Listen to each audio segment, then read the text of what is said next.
everyone. Happy Sunday. Welcome to Baha'i Chat with Rainn Wilson. Hope everyone is doing well. My name is Liz Dwyer. I'm your MC, and I'm a writer and editor living in Los Angeles. And I'm so happy to be here with you all for this monthly informal conversation series that Rainn and I do together that's dedicated to our unity and interconnectedness. Usually we have a topic, a specific one that we talk about. Last month we discussed racial healing, but this week it's a holiday weekend here in the United States. It's Memorial Day weekend. So we thought we would talk a little bit about our own spiritual journeys, including how we became Baha'is and some of the quotes that we really love and turn to and that give us inspiration and hope. Our conversation is rooted in the writings of the Baha'i Faith and its fundamental teachings of the oneness of God, the harmony of religion, and the unity of humanity. Without further ado, Rainn, it is my pleasure to introduce him. You know Rainn, he's an American actor, comedian, writer, director, businessman, producer. He's best known for his role as Dwight Schrute on the NBC sitcom The Office, for which he earned 3 consecutive Emmy nominations for Outstanding Supporting Actor in a Comedy Series. And he's a pig father, and the pigs are the sweetest thing on the planet. So happy Sunday before Memorial Day, Rainn. How are you? Thanks, Liz. Can you maybe explain to the people what you mean by pig father? Because Pig they might hear pig father and go, what the hell is No. Okay. So at Rainn's place, he has these really lovely pigs, which are huge. I think one is like 100 pounds and the other one is like way bigger. Yeah, one is like 110 and one is like 60.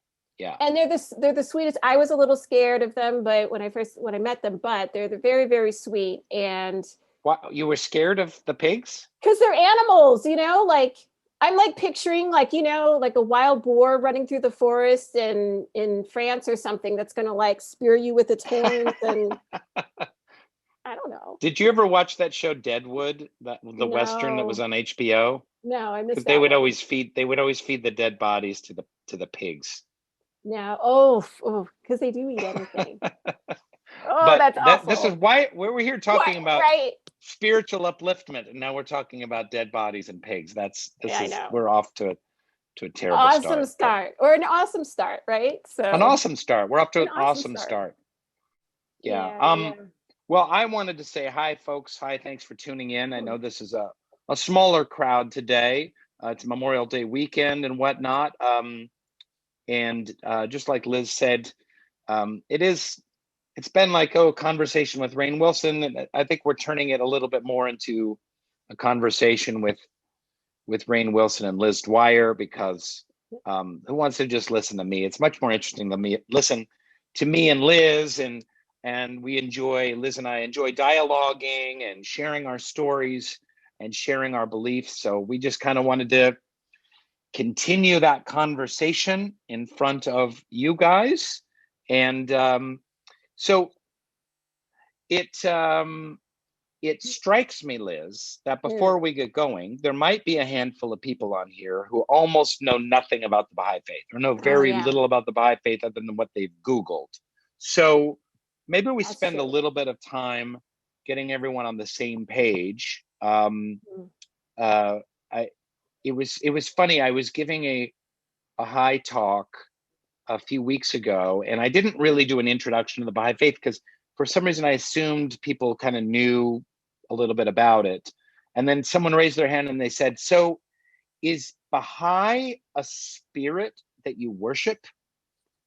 And a legit question. It's like, okay, because there are religions that are called something and then they worship they channel, Seth, the spirit that's 2,000 years old who talks to them. And, you never know. It's totally legit. But so, we should kind of go back to square one. So why don't you bring out a few salient points about the Baha'i Faith, Liz, that strike your fancy and strike your heart, and then I'll take the baton and then pass it back to you, and we'll go like that. Yes. It's so interesting because it's a question of where do you start? For me, I always feel like the most important things for someone to know about the Baha'i Faith are one, it's the world's newest independent global belief system. It teaches the oneness of God, the unity of humanity, the essential harmony of religion. So when you talk about like there being one God, people oftentimes they ask that question, like if you come from a different faith background, well, do you believe in the same God that I believe in? And there's only one God. Or with the essential harmony of religion, it's sort of like if someone asks you, did you go to Measle Elementary School? You say, yes, I went to that school, but you don't say, I only really believed in third grade. I only liked that grade the best of them all. Like you just sort of see religion as being like school. You go to third grade, you learn how to read and comprehend things, and then you go on to fourth grade, and then you go to fifth grade, and on and on and on. So, but you don't diss your third grade teacher, unless she was awful like mine was. But even then, I'm still like, okay, she wasn't that bad, but well, she you wouldn't were let kids. you were a terrible student in third grade anyway. So No, I mean, no, she wouldn't let kids go to the restroom, and so there would be kids urinating on themselves in the classroom. She just was okay, hardcore about this. It was pretty, that's terrible. but fortunately I don't think like Jesus or Muhammad was on that kind of like tip, you know what I'm saying? So You're saying like the grades of the classroom are like Baha'is yeah. believe in that all of the world's major religions are like different teachers in different classrooms as humanity progresses Yeah. and matures, and needs to grow spiritually. The teachings kind of mature and increase over time. So there's just as much legitimacy to Krishna or the Buddha, Exactly. as there is to Christ, Muhammad, and now Baha'u'llah, the founder of the Baha'i Faith.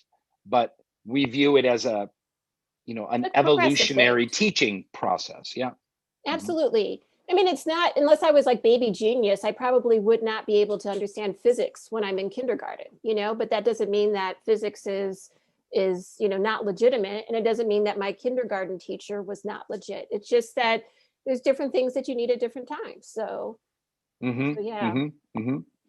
And what are the main beliefs of the Baha'i Faith, Yeah. I mean, it's folks? To interesting. Everything, like I said, it goes around the idea of unity. So what do you actually need to have unity? You need gender equality. You need the elimination of all prejudices and racism. You need yeah, the agreement of science and religion.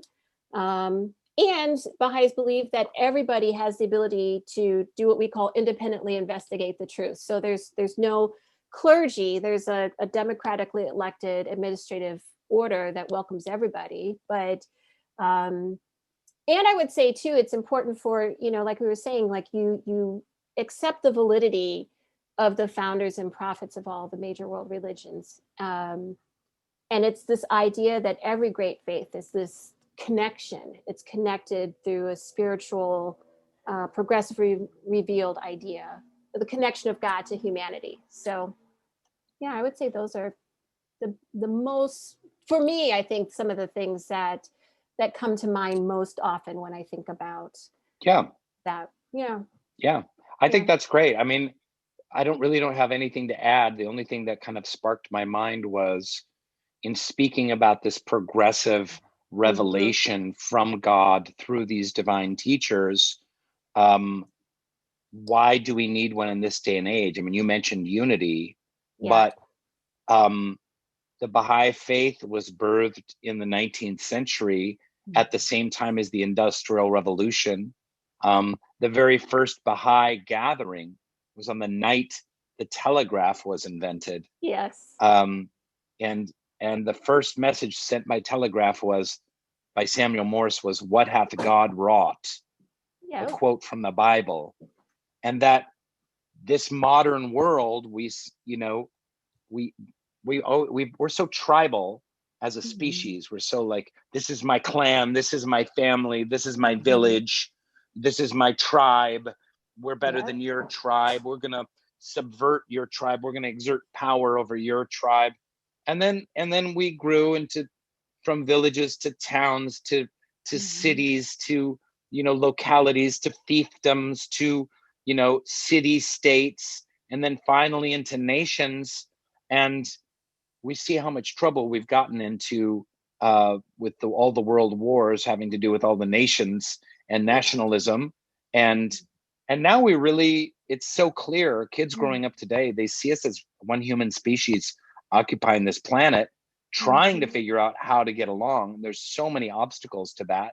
So we need a religion needs to mirror that. If you were going to create a new religious system, it would be a religious system that has to really take in the fact that, we're bipedal human species sharing the planet. Yeah. We come from a lot of different backgrounds. We've got different skin colors, different races, different clans, different tribes in our past, different belief systems. But that the best unity always comes from diversity. It doesn't come from unanimity. It's not about making everyone the same. It's celebrating all those differences, but super crucial to just acknowledge that we need a religious faith that encapsulates this incredible transformation of humanity from a tribal system to an international system. It's interesting when you ever look at old maps of the world, and you see, even like when you and I were kids, the map of the world looked a lot different than what it does. Like, what happened to Czechoslovakia, right? It doesn't exist anymore in that way. Or we had the whole Eastern Bloc of Europe in the Cold War, and sort of East Germany and West Germany. Those were constructs that we grew up with. This is all man-made. And so we create the borders, we create the divisions, and we can just as easily create it. But like you said, like, what are the spiritual concepts? Because man left to our own devices, we don't do that hot, in terms of, and we're worried about aliens, which is hilarious because we spend a lot of time sort of focusing on the divisions and how we can fight over land and the borders and this and that. I think that's a pretty good introduction. Liz, tell me about your background. Like, you grew up Baha'i. Yes, but I always say that's a little bit of a tricky thing, because there's no such thing of you inherit the faith, that concept of independent investigation of truth is something that every person has to go through. You have to decide what you believe in through your own knowledge and research and study, not just because your parents say, well, I'm this, and so therefore you are. And my mom was the first in our family to become a Baha'i. She became a Baha'i the year before I was born. She had gone to high school with two African-American twins, guys named Andre and Tony Rachel, who she said invited her to a Race Unity Day picnic. And Baha'is across the United States celebrate Race Unity Day, or sometimes called Race Amity Day, every year. I think it's at June 10th, I think it is, or 11th, something like that. And so she didn't know a lot about the faith, but she knew that they were the only people in her town in northern Indiana who were really actively talking about bringing people together as like race unity. Like, what is that? And if you're in the 50s. And so later on, then she remembered, after her father died, he told her that if there was something that she wanted to do, that she should do it. And she thought, I should learn more about the Baha'i faith. And so she became a Baha'i. Now, my mom is African-American. My dad is Irish-American. And, for him, her being Black wasn't really the issue for him at the time when they got married in the 60s. It was the fact that she was not Catholic. This was what really bothered him, because to him, he believed that the Catholic Church is the one true church. And so the only way to salvation is to be Catholic. And so he was concerned because, oh my goodness, his wife, he can't divorce her because then he cannot be part of the church, right? She's gone and she's no longer Christian. She's become a Baha'i. So he went on this journey of reading everything that he could because he has to save her soul. And then he ended up becoming a Baha'i. And or as he says, it made him a better Catholic. So, because again, he's not rejecting Jesus and being like, okay, like no more of that, but it actually enabled him to understand as he says, some of the Bible verses that he had always wondered about and questions that he'd had. So for us growing up, I mean, my parents were very much like, you have to know Baha'i history. You have to read about this stuff. Just as, you know, like if you grow up in the church or in a you know, before you do your bar mitzvah, you know, you have to study about things. So they would always sort of like put me through like their own informal classes, and also about like the history of the other world religions. And I can remember my mom wanted to make me do these projects. One of them, Rainn, was I had to do write paragraphs about the 7 deadly sins. And so I made an acronym called PACLEGS so that I could remember them. Like, these were the things they would just do because they felt like it was very important. PACLEGS: pride, anger, covetousness. I was like, I was like, it stumped me. Oh, I still remember it to this day, though. PACLEGS: pride, anger, covetousness, lust, envy, gluttony, and sloth. PACLEGS. I know. PACLEGS. It works. PACLEGS. It works. It works, That's right? Fantastic. Yeah. But why were they were teaching you about these Catholic ideas? No, they just felt like it was really important for me to understand the whole scope of all the world's faiths. If we're all connected, then you have to be able to understand when you're talking to folks, like, what is it that they believe? And then how does that relate to what you believe? So that then you can really like understand that this isn't something that we fight over or argue about or whatnot. Like, right. It's all one chain of spirituality. The Baha'i Faith is just the latest in this revelation. So so that's why it was really I mean, I messed up all sorts of things. I went to you know, a Catholic school for a while, and you know, there were certain gaps in my knowledge, like, you know, that I wasn't aware of, that I would get in trouble for in religion class, you know, like, okay. Like I wasn't understanding the two. I thought the two Marys were the same. And so I actually asked Sister Paula, I raised my hand. I had the audacity to raise my hand and say, well, I'm confused. How was she a virgin if she was also like a prostitute? Like, you're not supposed to ask those questions, you know, like yes. Yeah, I got some detention for that one, but I didn't know, I didn't understand, you know, so yeah, so when I was 15, for Baha'is, that's considered the age of maturity, where you could officially decide, do you want to be a Baha'i or not? And so I said that I did. And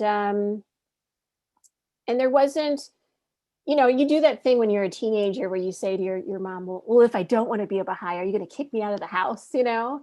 And my mom would just sort of like roll her eyes a little bit, and she would be like, no, like, this is completely your own decision, you know? So, so yeah. But I think that this was the thing that, well, can I just point out something around that? Yeah. Because I feel like this is something that we talk about a lot as Baha'is, and nowadays in the modern world, people kind of say, well, yeah, that makes sense. Of course, people decide. Right. But this is a revolutionary concept, because for thousands of years, if your parents were Hindu, then you're Hindu. If your parents were Jewish, then you're Jewish. If your parents are Muslim, then you're Muslim. There's no like, well, I'm going to consider this religious practice, but I'm going to investigate Buddhism on the side and take a yoga class and listen to this podcast and read this book and come up with my own. That just was for millennia. It just was that way. So for Baha'u'llah to bring this idea of the individual investigation of truth, it feels a little bit blasé in the modern terms, like, oh, I'm going to check it out to myself, you know, check out everything for myself. But it really, in the middle of the 19th century, this was a revolutionary concept. Absolutely. No, so I think that's such a good point. And what was your process like when you were a teenager or in your early 20s, like making that decision? What made you ultimately decide to make that decision and take on the faith of your parents? You know, I think that there's an interesting thing to think about, the fact that I eventually first became a school teacher and then became a journalist. because one of the things that I loved about the Baha'i revelation was that it had all been documented. That there were journalists who saw things happen and wrote about it, in terms of the persecution of Baha'u'llah, who was the prophet and founder of the Baha'i Faith. That you could read the whole history of it, and you could also read Baha'u'llah's writings, the translation of them into English, obviously not the original Persian or Arabic, but the translation. So that was something that was really intriguing to me, that there weren't questions of, did he actually write this or not? Did he actually exist or not? Like, Sure. this was completely documented by independent media who have no stake in it whatsoever. In fact, it's interesting. One time when I was in London a couple years ago, I was in the British Museum just wandering around looking at things. And it turned out that they had some of the things of Baha'u'llah in the museum, and that had belonged to him. And it was just, they had different sections of the museum of like things from Islamic history, things from Christian history, all of that sort of stuff. And then they had a section on Baha'i history, and they had some of the notes in there. And I think the eyeglasses of someone who was a scholar from Oxford named E.G. Brown, who ended up interviewing Baha'u'llah and writing some books about the faith. So, who was just an independent, guy. So it was, that sort of thing was really intriguing to me, because the fact that you could actually read the translation of what the prophet or manifestation of God had actually said was fascinating to me. It wasn't like, here's the King David. And I think like the spirit of the Bible obviously is transcends any of this and the authenticity of it, but knowing, that there's the King James version and then the New International Version, and then the changes that people made, or the changes that popes might have made to the text to benefit whatever it was that they wanted in the society. The power of the writing or the message of God, I think, again, transcends that sort of stuff. But there was always a thing in my mind of like,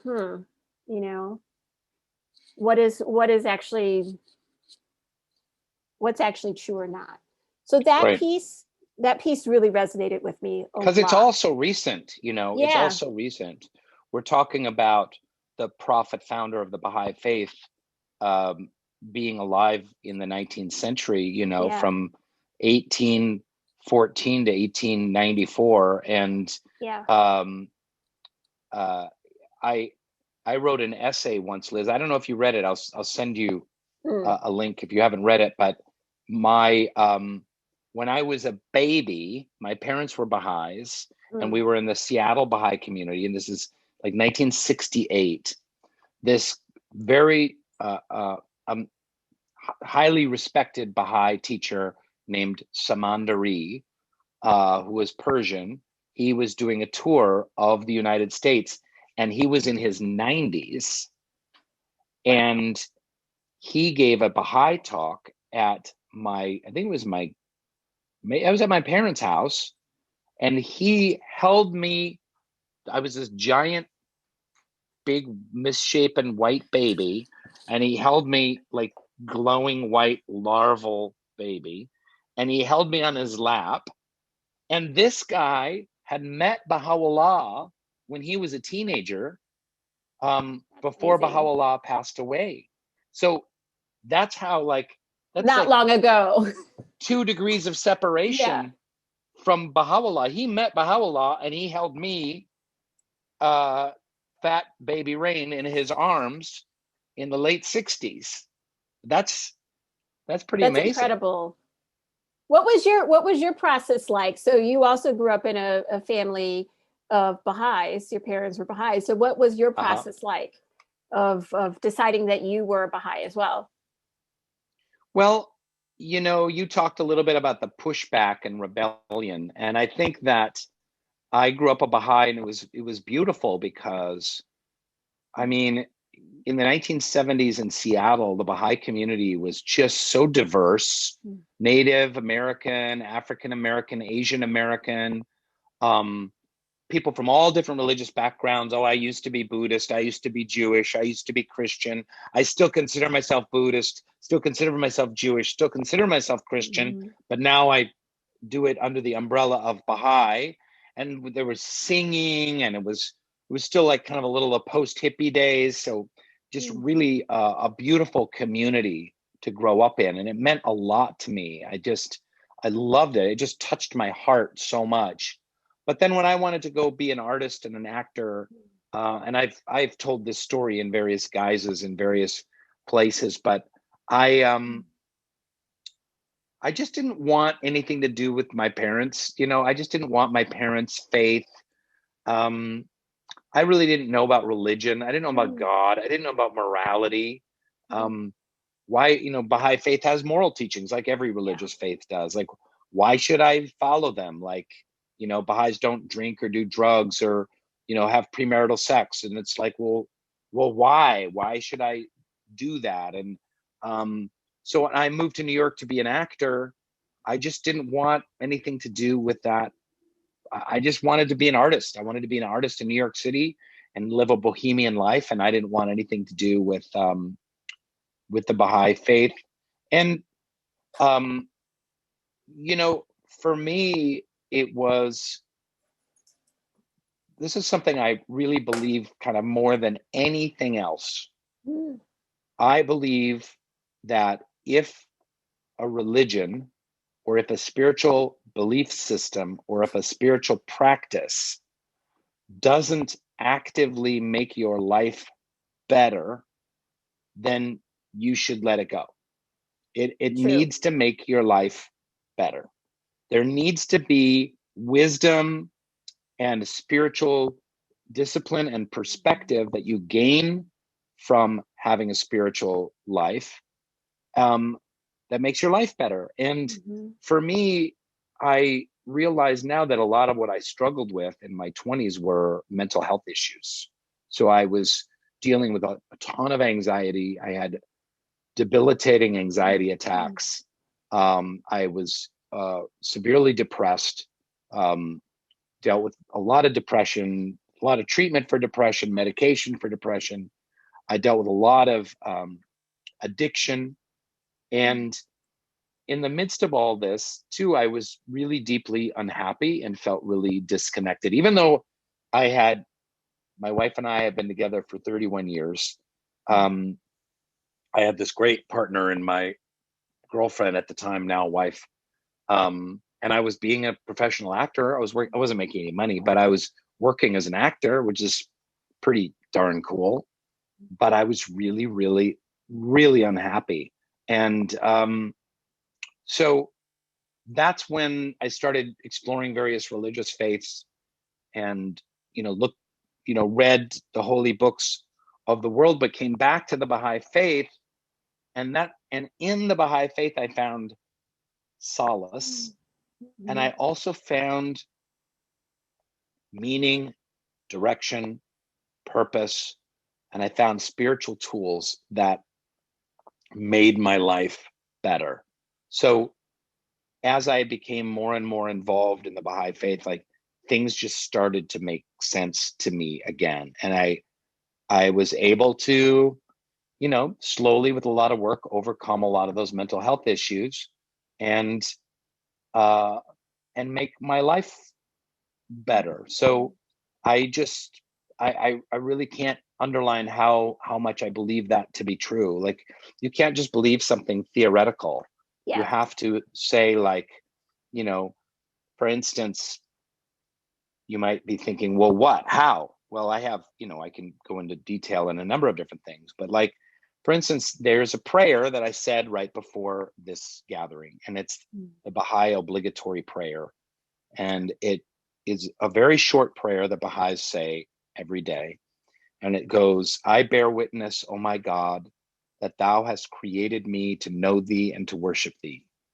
I testify at this moment to my powerlessness and to thy might, to my poverty and to thy wealth, that there is none other God but thee. the help in peril, the self-subsisting. And so this really beautiful, simple prayer in it, for me, contains the meaning of life. And you say that every day, and it kind of reorients me like, oh, I was created to know and worship God. That's why, why Rainn Wilson, this was brought into being. And okay, that helps me, that reorients me. Oh, I'm thinking about 1,000 emails I need to return and calls I forgot to make, and I'm stressed out about this, and is this job going to happen, and blah blah blah. And it's like, oh, it shifts. I'm powerless, God is all powerful. I am poor, God is wealthy, and my job is to know and worship God. Like, that's just, there's 100 examples. That's just one that just kind of popped to the top of my head. And yeah, the help in peril, like reminding you of like there is help. It may not always come in the form that we want it to, but right, that help in peril is there. Yeah, just to acknowledge that every day. God is there for us, if and when we need help. And like you said, it may not be how we want it. We may want the help to exhibit itself exactly in a like way. this. Yeah. But, so there's more to it than that, but in a nutshell, that's kind of where my faith journey led me, kind of more and more, and I've become more devout over time. My faith has deepened. I still struggle with certain things sometimes, and there's a kind of a back and forth, but and what about you as an adult now? Where do you find yourself with this? You've raised two incredibly powerful, beautiful boys, and you've written for top magazines and publications and media companies, and where do you find yourself in your faith journey now? Now you're 32 years old. You're at the top of your game. So that would mean that because Alinga, my oldest son, is 20. So that means I had him when I'm 12. Okay, like I was an early starter there. So, it's interesting because we were going to look at some quotes, and actually the first quote, this is from Baha'u'llah, and he says, "O son of being, bring thyself to account each day, ere thou art summoned to a reckoning, for death unheralded shall come upon thee, and thou shalt be called to give account for thy deeds." So for me as an adult, this quotation really motivates and sort of moves my actions, because every single day I have to, at the end of the day, I'm making a list about like, okay, what did I do that moves the world closer to unity, that lets people know that they are loved, that stands up for justice and for truth. And those are things that I think motivate a lot of the work that I've done over the years. So, for example, when I reported a lot about education, at the time there was a lot of, I think there always is a lot of teacher bashing that's going on, but there can be very easily this idea that teachers are just lazy and they get summers off, and those who can't teach, But when I thought about the one, having been a school teacher in Compton myself, and just knowing the reality, but thinking about how public education works in a system, and how racial injustice essentially designs schools to do exactly what they're supposed to do. So you can't, divest teachers from an entire system of injustice. And so what is the real solution in this? So a lot of times that would motivate my work, or the stories that I would select, or who I would choose to interview, to talk about what was actually happening in public education. Or if I was writing something about the environment, and there's so much, I think, debate now about can we save the climate, and what is our individual responsibility in this? But if you look at it, there's what the individual has to do, and then there's what the community has to do, and then there's also what institutions have to do. So approaching things, which is a framework that I look at from a Baha'i perspective, we're told to look at community development or our lives in that way. So if I looked at, it's not just the responsibility of the corporations, like they have a role in this, or institutions, but the individual choices that I might make. So when you hear, nowadays, like Oprah talking about, going meat free, or, people saying like, if you consume, less meat, that's actually good for the planet. That's something that every individual can do. So I think that sort of stuff really, really resonated. It wasn't, I love that quote, not from the sense, I think a lot of folks grow up with a real sense of, fire and brimstone, and you're going to hell, and you have to be very afraid of the afterlife, and you have to have a fear of punishment, that you're going to burn, but actually I really see it as one, knowing as a Baha'i that the Baha'i writing is talking about that your soul has the capacity to make progress eternally, So when you're here and you are, it's like being in the womb, and when you're inside your mom, you're supposed to grow like your arms and your legs and ears and all that sort of stuff, so that you can get out in the world and, do what you do here. But in this world, we have to grow those spiritual qualities, because that's what we need next. Like that actually is a concept that is very comforting, and sort of takes away that space of being, of shame and guilt that I think a lot of people associate with religion and with faith, and with the idea of death as a result. So, well, it's interesting. Josephina, can we bring that quote up again? Bring thyself to account each day, ere thou art summoned to a reckoning. For death unheralded shall come upon thee, and thou shalt be called to give account for thy deeds. And I'm so glad you wanted to share this quote today, Liz, because one of the things that it makes me think about is that for a lot of people in various faiths, Christianity and Islam, this world, not so important. It's all about the next world. Yeah. And we're just kind of living for the next world, right? And, living for heaven, this world is a cesspool, you're living for that other world. And then for a lot of people that don't have religious faith, they don't think there's any next world. There's no, tangible proof of it. So we only have this world. But really what this quote is saying in my mind is that we're going to be called in some way, when we go to the next plane of existence after our physical body has stopped working, that we're going to be called to account for our actions in this world. And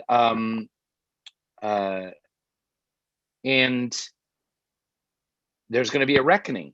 And this is in all the religious traditions, by the way. And this is why it's so clear that the Baha'i faith is connected to all the other religious traditions. But that this makes it seem like, yes, that next world is super important, and we're going there as part of our spiritual journey.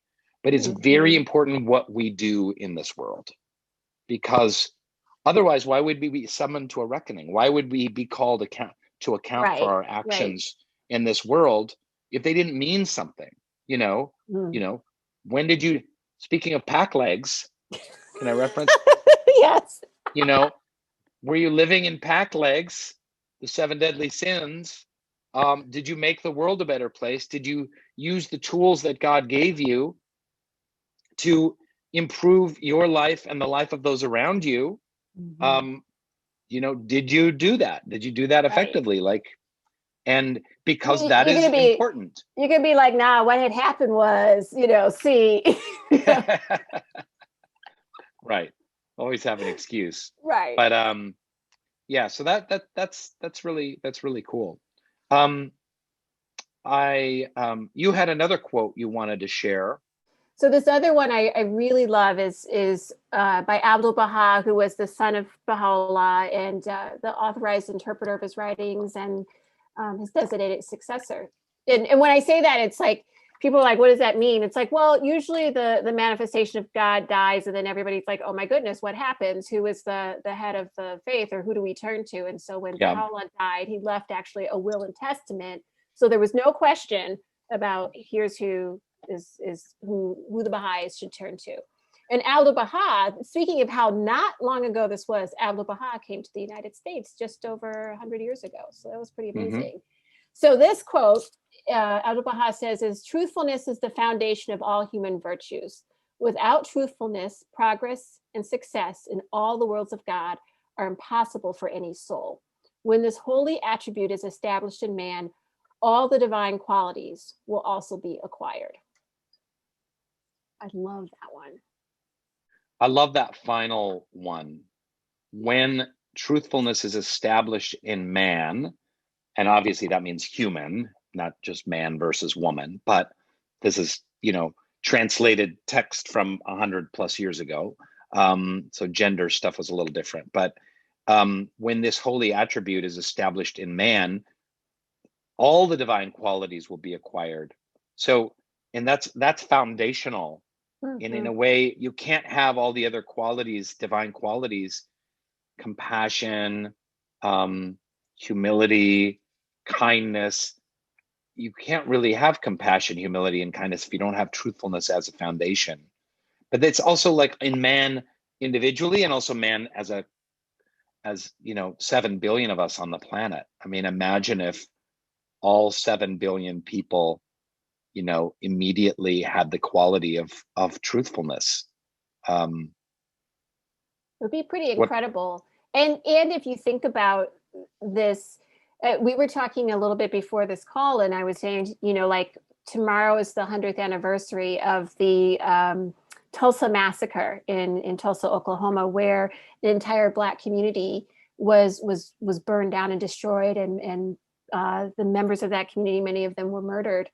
And this is not something that I learned about when I was in school or was talked about and at all. So it's only, again, in recent history that we're getting to the truth. And so when we talk about, as we did last month, about racial healing and what's required for that, if we don't tell the truth about this, you can't have that forgiveness. You can't have the intimate friendships and love that exists between Black and white in this country without the truth being told about what's happened, because you can't get to all those other qualities that you're talking about without that. Yeah, I hadn't thought about it in that context. So it's not just honesty, like I will not tell a lie, right? But truthfulness, like seeing the truth of things and speaking to the truth of things. Mm-hmm. Yeah, exactly. Well, maybe we should go to some questions. Just looking at the time, we have a bunch of questions here. Yes. Okay, so let's see. I will take some. Carrie Hansen says, Baha'i religion seems very similar to Unitarian Universalism. Yes, it is, Carrie. It is very similar. A lot of similarities. Unitarians also acknowledge the divinity of all these other divine faiths, encourage racial healing, bringing people together, creating unity. The only thing I would say that is maybe a little different is that Baha'is are also followers of Baha'u'llah. So, Liz was talking about the different going to school and the different grades. And Baha'is believe the most recent grade we've been in as a species spiritually is this one from Baha'u'llah. So Baha'is are predominantly followers of the teachings of Baha'u'llah, which incorporate the teachings of Jesus Christ and of Muhammad and of others.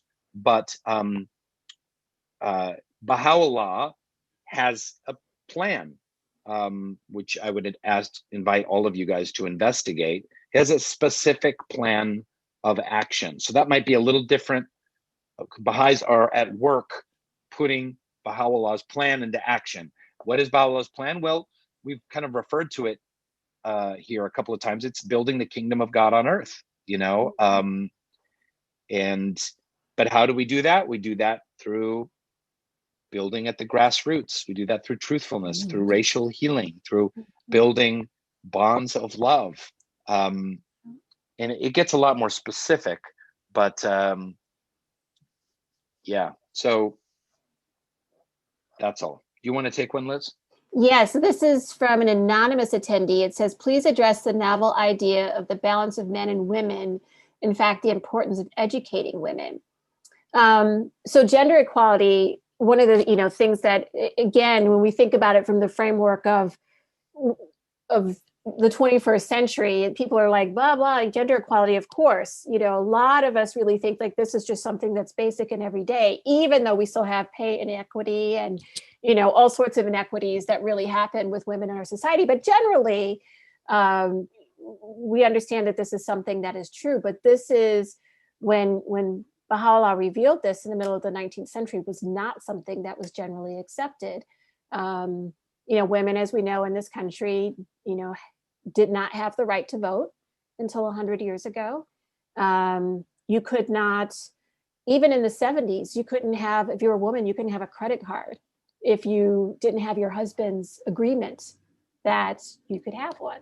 So things like that, I think, are, recognizing that as not just a intellectual concept, but as a spiritual fact, I think is also something that, from a Baha'i perspective, I always really appreciated.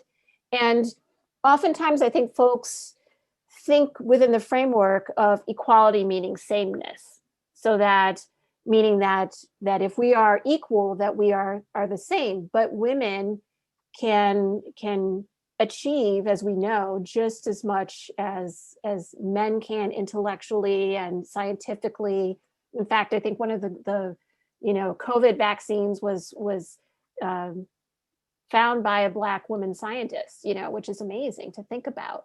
Like, if she hadn't had equal opportunities and would not have been able to go to school in the way that she had, we might not have that vaccine. So, but it doesn't mean sameness. It doesn't mean that women have to operate in the same way or think in the same way as a stereotypically hyper masculine way. And I would also say that it means that men actually get the opportunity to abandon much of the very hyper masculine, or as we call toxic masculinity, that exists in our culture. A lot of the impulse towards competition, towards aggressiveness, like that sort of thing, that men are oftentimes encouraged to show up as. You don't have to have those things. As far as the education of women and girls, my wife and I have a nonprofit in Haiti that educates girls. And so I've learned a lot about it over the years. And two things I want to say. One is that if you truly want to change the world, educate women and girls. That this has been proven time and time again, and it's in countless UN studies, that when girls and women are educated, they spread their education. They teach certainly their babies, but also their sisters and their cousins and their aunts and their communities. And when you educate a girl, you're educating a village. And it's the most kind of cost-effective means of community transformation. And not surprising, in the Baha'i Faith, we're taught that if you only have the opportunity to educate a boy or a girl in your family, to always educate the woman, educate the girl. And that's an important spiritual. We don't have to deal with that in the United States so much. We have free education, but good third of the planet, couple billion people out there, girls are just not being educated. So education of women and girls is crucial. Yes. Trevor Wolf says, I'm a Christian and I believe I know where I'm going in the next life because of what Jesus did on the cross. Can we know right now in this life where we go in the next life in the Baha'i worldview? And yes, Trevor, so the Baha'i Faith has a little bit of a different interpretation of heaven and hell than the Christian one. So, and I know different denominations of Christianity have different ideas of what that looks like. To some, more like quote unquote fire and brimstone Christian,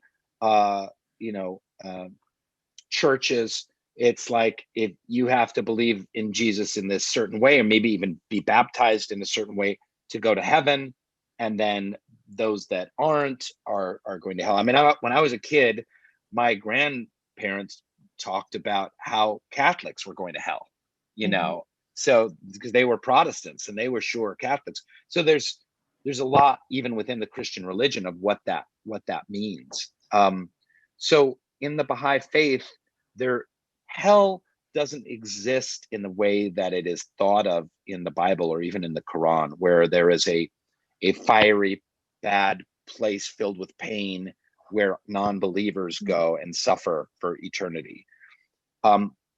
There is hell in the sense that hell is absence from God, so distance from God.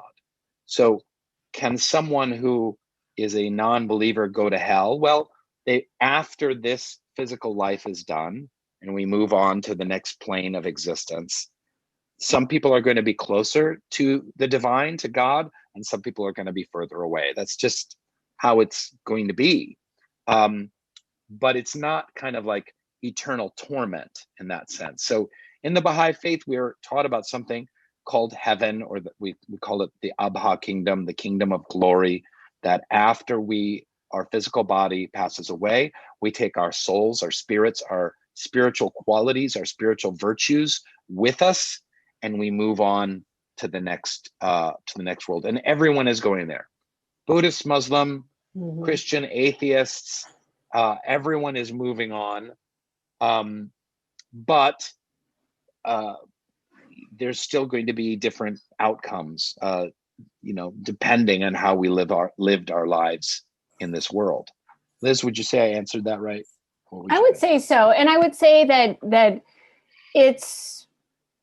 there's no confession within the Baha'i faith. There's not, again, coming from like sort of me knowing a lot about Catholicism and the idea of like you go to the confessional booth and you confess your sins and all that sort of stuff. There isn't that kind of dynamic. Again, it's that first quote that I talked about, the bring thyself to account each day, ere thou art summoned to a reckoning. And I think that there's a piece of again, I love being able to connect these quotes that we chose, because I always get uncomfortable when people pull out spiritual concepts in a very siloed way. But like part of like that bringing thyself to account is the truthfulness that is the foundation of all human virtues. And so when I think about how those things connect, and then to the next world, and the idea that I have to do everything that I can to ensure that I show up here on earth and am of service to people, putting love out there, all of that. But there's not I don't look at it as a fearful process. I had and again, I think a lot of people are afraid of that, of like that, what happens in the next world? Am I going to burn in hell and all of that? And it's not up to any of us. Like, I can't look at you, Rainn, and be like, yo, homie, you shaved off your beard, so you must be going to the bad place, like, or I put on the red lipstick instead of like the pink one today, so therefore that means I am. We have a lot of, I think, oftentimes worries about that or concern, but it's like, I think that I don't know, until your last breath, like, I guess you'll find out, like, here's where it is. So Wendy Bain says, how much of the writings from the prophet have been translated into English? And it's actually a pretty small amount. Baha'u'llah wrote thousands of letters and tablets, and he wrote some books as well, but most of his writings were in like 1 to 2 to 3 page kind of letters or tablets. Like a believer would say, explain how heaven and hell works, Baha'u'llah, and he would write them back, or he would dictate the letter and send it off, and someone would make a copy of it, so that would be put in his writings. But his son, Abdul Baha, and then his great-grandson, Shoghi Effendi, who was kind of the leader of the Baha'i faith for a long time, they translated hundreds and hundreds of these letters, but it's a pretty small percentage. It's maybe 10% of his writings have actually been translated. And this is something that we always, when something new is translated, and we get very excited as Baha'is around that. And I think it's the fact that I think that there is so much care that's taken with ensuring that the translations are accurate is so critical, because again, thinking about that piece of, like, for me, like knowing that I was reading the translation of the writings of the manifestation of God directly as they were taken down, and it hadn't been, tampered with or anything like that, I think is huge. Because lest we forget, Muhammad, the prophet, he dictated the Quran. Yep. But so many of what are considered hadiths, or the sayings or teachings of Muhammad, are in debate, and they're not, did he really say that? Are we sure? Was someone so wrote that down? But so there's a lot of debate around that. And for Jesus, his teachings, let's say the Sermon on the Mount, people heard it. They didn't even write it down. They kind of memorized it and then passed it down a couple of generations. It wasn't written down for 100, 200 years after Jesus's death. So we have a close approximation of what Jesus said, but we don't know exactly. And the same thing happened with the Buddha as well. Let's see. Time-wise, I know we're at time. Do we have time for more questions? Do one more? Yeah, sure. There's I see someone says that has like a question. Noah Faruzi says, as members of the Baha'i Faith, we are taught to avoid partisan political conversation. Today's political climate has become extremely tense and is usually the number one topic of conversation among friends and families. What is the best way to navigate this struggle as a Baha'i? Which I think is a really timely question. And actually, that third quote about being anxiously concerned with the needs of our age, can we pull that up? Because I think that wonderful. Yeah, wonderful. Really connects to that. So there's this quote from Baha'u'llah where he says, the all-knowing physician hath his finger on the pulse of mankind. He perceiveth the disease and prescribeth in his unerring wisdom the remedy. Every age hath its own problem, and every soul its particular aspiration. The remedy the world needeth in its present day afflictions can never be the same as that which a subsequent age may require. Be anxiously concerned with the needs of the age ye live in, and center your deliberations on exigencies and requirements. So I thought about this quote in relation to this question, because I think that there's a difference between partisanship, which is I think are living in an age of hyper-partisanship in terms of politics, and Baha'is are asked to avoid that hyper-partisanship or partisanship, and we don't register with any political parties or anything like that. Obviously, we vote in elections, but we don't campaign for anybody or anything like that. But sometimes people confuse that with the idea of not being concerned with the needs of the age, of what's actually happening, or not caring at all about political decisions or things like that. And those are two different things. So Baha'u'llah is telling us really directly, be concerned with the needs of the age you live in. And then also, I think about those needs through a spiritual perspective. And as we know, oftentimes partisan politics are very divorced from spirituality in many cases.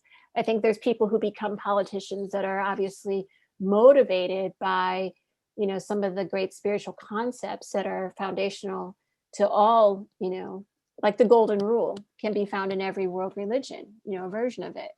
But the way that it plays out, I think can really take folks away from that. And the first part of that quote, if we can bring that back up and then we'll finish, is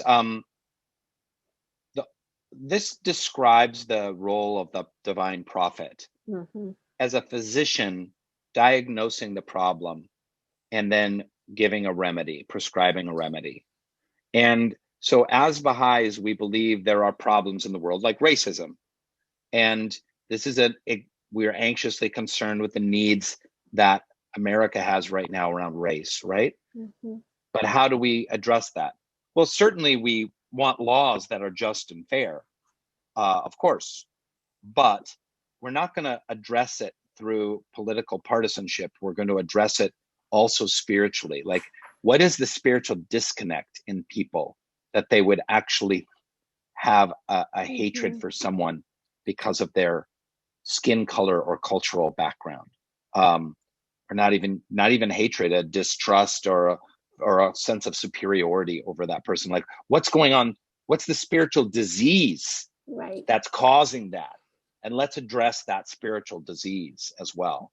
So good question. So Baha'is just avoid politics. We still participate in social discourse. We'll demonstrate, we'll vote on laws, we'll take part in community activities, but we're taking a much larger picture view of looking at the spiritual issues behind those grotesque symptoms.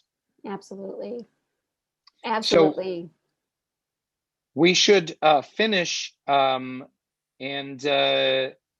there's some, questions that we weren't able to get. So if you have anything that you want to ask, anything that we weren't able to answer in this amount of time that we have, you can also just email info@bahai.chat. So info@bahai.chat, and write guide in the subject line, and someone will respond to you and get your questions answered. So yeah. Yes, right. info@bahai.chat. And I'm just repeating. People need to hear things a few times, so forgive me. I'm just trying to repeat it, which is there's this great guide program that they have. If you say you want a guide, it's just there's a Baha'i. It's like phone a Baha'i, 1-800 Baha'i. Baha'i, how are you?